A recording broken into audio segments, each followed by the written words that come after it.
కేతలి అని ఒక గ్రామం. మహానుభావుడు రాజరాజ నరేంద్రుడు వెళ్ళిపోతుంటే ఒక పాము అడ్డొచ్చింది, వెళ్ళనివ్వాలి ఆ సైన్యాన్ని.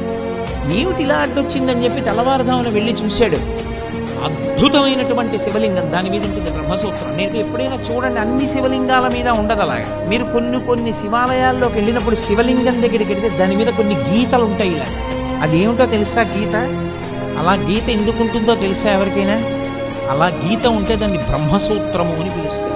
అలా గీత ఉంది అంటే నీ అదృష్టం పండి నువ్వు అక్కడికి వెళ్ళావని గుర్తు.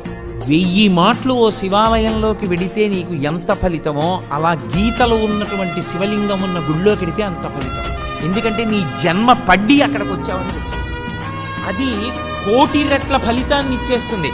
ఒక రుద్రాభిషేకం ఒక చోట చేస్తే ఏ ఫలితమో, బ్రహ్మసూత్రం ఉన్న శివలింగానికి చేస్తే 1,000,000 రెట్లు విశేష ఆరాధనా ఫలితముని ఇచ్చేస్తుంది ఆ శివలింగం. అలా ఇవ్వగలిగిన శివలింగం అని గుర్తు చెప్పడానికి వచ్చిన వాళ్ళకి బ్రహ్మసూత్రం ఉంటుంది. అది చెక్కినప్పుడే ఆ బ్రహ్మసూత్రం చెక్కుతారు.